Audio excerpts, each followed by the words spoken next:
Hello everyone, welcome to GameTechUK and this video my review for Grid on the PlayStation 4. So let's get on with today's video. So let's start off in the options. If we go over the video, you can see apart from the slider to adjust the screen brightness, there are no other options. So we can't currently have any control over resolution or graphics options. Grid has some great options that you'd only normally associate with a PC title, so they are really welcome here on the PlayStation 4 version. For example, field of view. Now I've turned mine down from the standard just a little bit to 65, but you can turn this all the way down to 55 or all the way back up to 95 to change that field of view. You've also got control over the driver's arms and the wheel as well. You can have them both on, you can turn the arms off and just have the wheel. You can even turn both of them off, just leaving the dashboard on the screen. If we go over to on-screen display settings, the only one that I've really changed is disabling the driver tags in the single player. Of course, for multiplayer I will turn them back on, but I think for single player you don't necessarily need the names above the car, so it does add a little bit of a realism as well. We've got a strange one down here, the rear view mirror. If you disable it or enable it, doesn't seem to do anything. The only thing that I would say graphically about the game, they've obviously had to just minimize the resolution in the mirrors, so it can be a little bit off-putting, but I have disabled that, but it doesn't seem to be disabling it in the game. If we go over to difficulty settings, you will notice that the damage level is on visual only by default. So if you jump straight into the campaign, you're not going to have any damage on there at all. You're going to need to come into the options and set that to full. I've turned terminal damage on. Adds a little bit extra to the race. So if I T-bone it too hard into that barrier, my race is going to be over. The AI difficulty I've put from easy up to hard. The AI difficulty is a bit of a mixed bag that I will discuss later on in the video. You've also got a rewind flashback system. You can of course turn that off. So if you make a mistake, you can press the rewind button and it will take you back a few feet and you can attempt that corner or the straight again. Transmission options go from automatic all the way to manual sequential. It's also got a clutch system as well, so if you want to use the clutch on them classic tourers, you certainly can. You will want to turn those assists down as well, so stability, put that right on 0, traction, put that on 0, and maybe leave a little bit of ABS as well. I do recommend turning these settings down, otherwise you just don't feel like you're in full control of the car. So since playing the game, one thing that has put my mind at rest is the fact that the game works absolutely perfectly with a steering wheel. I was concerned when this first got released that it would be a controller-based game, more competitive on the controller, more designed for the controller, but that simply isn't the case. It works absolutely perfectly with the steering wheel. You can also use the Thrustmaster handbrake as well. Some of these cars, on some of the corners, the handbrake is your friend. I'm sure the first thing you're going to be doing is jumping straight into the career and get yourself racing. If you do, you'll be presented with this progression screen where you will have access to 104 events in the base game. If you are buying the Ultimate Edition, over the next 3 coming seasons you will be presented with another 90 events, but in the base game you got 104 events. There's 5 different disciplines in the game and they range from touring, stock, tuner, GT, FA, and you've also got invitational events as well. One thing you will notice here is the stark omission of drift. There are no drift events in this game whatsoever. The career does allow you a certain amount of freedom to complete these events in whatever order you want. For example, you could just chip away and do all the touring and get them completed, or you can just dabble in whichever ones you want. Regardless of that, to move on to the Grid World Series, you will need to unlock all the events over to the right and complete at least 4 showdown events. Once you've completed 4 showdown events, you go to the Grid World Series. The Grid World Series will be you and your teammate taking on Fernando Alonso and his teammate Raven West Motorsport in 2-on-2 events. Before you start the career though, come over to player profile and edit your details here.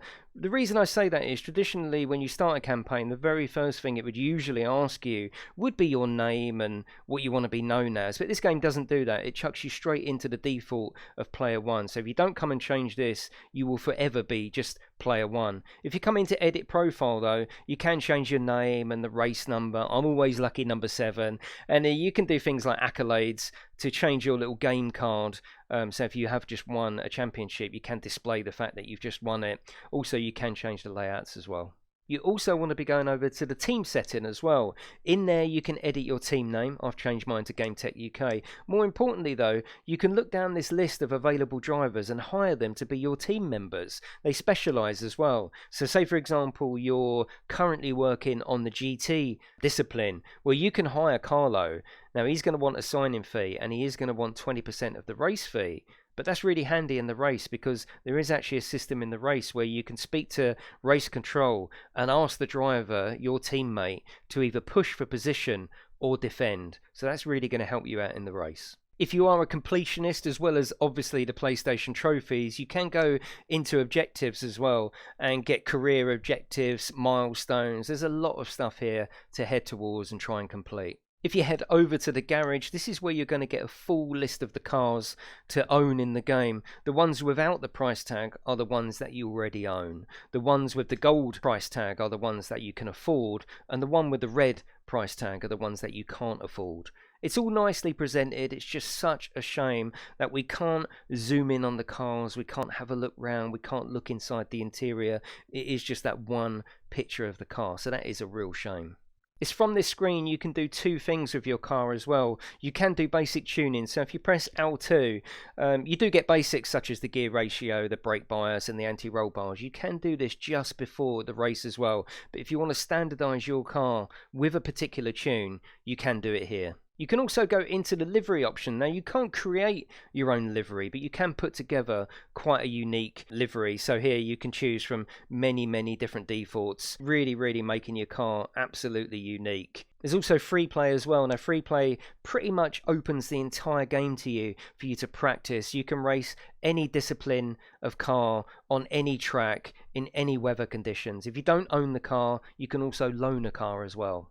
So let's go over to the all-important multiplayer. Now, because this is an early review copy, the multiplayer servers aren't populated yet, so I haven't been able to test multiplayer in any way, but I can show you the options. You've got two options once you go into multiplayer. You can go to quick match, which is just join anything basically, or the most important one that we're interested in is private match. So we start at the top under event name. You can't name the room anything yourself. You can only choose one of these predefined labels that have no impact on what the room is. It's just a label. Then we go down to discipline and you can choose a race or time attack. You've got your vehicle category and the class within that category. You can set the room up as friends only or invite only. So it doesn't seem that you can do a public room. It's friends only or invite only. Quite interestingly, you can choose to have AI drivers as well as your friends, which is quite interesting, and you can choose their skill level as well. You can choose whether you want visual damage or full. Terminal damage can be on or off.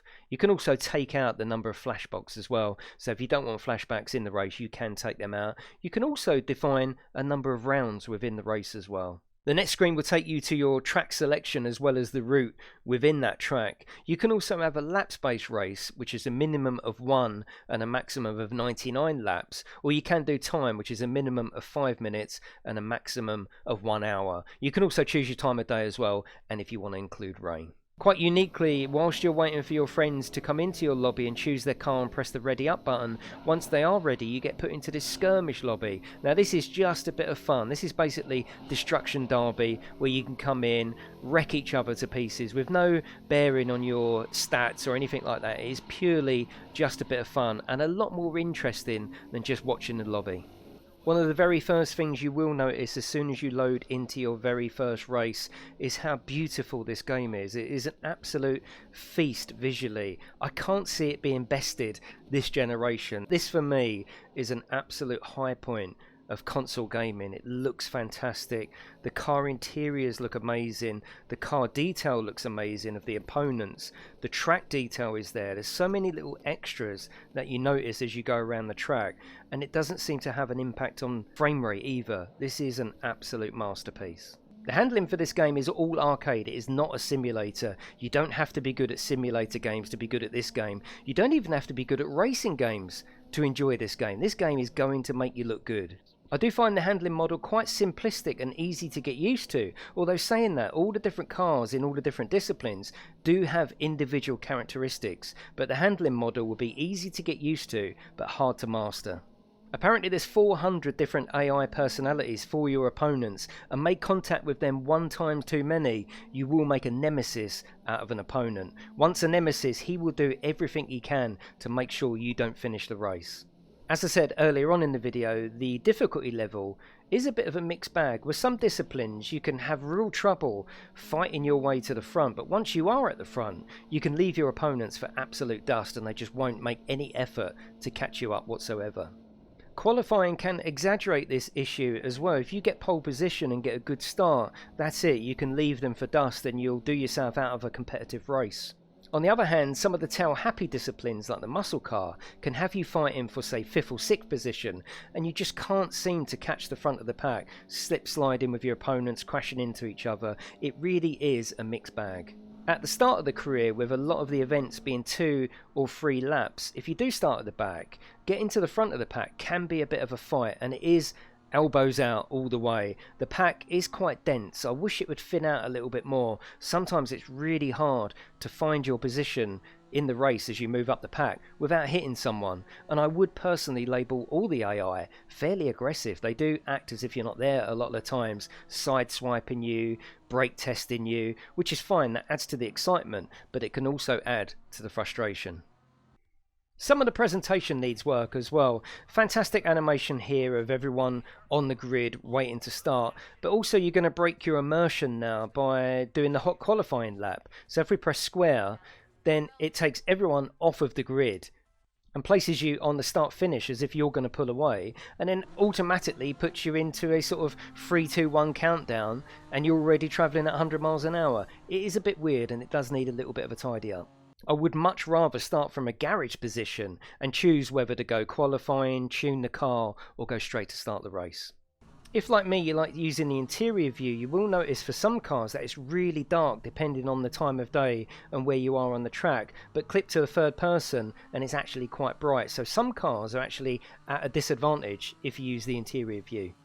But this is me just getting picky now. I absolutely love this game. I've enjoyed almost every single race. Almost every single race has had an epic encounter in it. It looks good, it plays well. Every time I turn it off, I instantly want to switch it back on and play some more. It really is a cool game.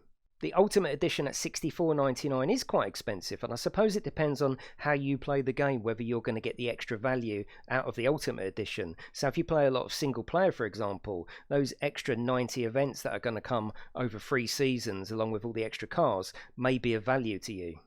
There is going to be free DLC in the future for Grid as well, and that's going to be in the shape of tracks. So any tracks that get released will be free to everyone. So that's fantastic news that they're not going to split the player base with DLC tracks. So there you go, that is my review for Grid. I think it's going to give you hours of fun both on the single player side and most importantly with your friends. Hopefully this video was of use to you and helped in some way with your buying decision. Please let me know in the comments below what you thought of anything that I said in the video or anything that you saw. I'll be interested to know your thoughts. That is it everyone, have a lovely day and I'll see you in the next one.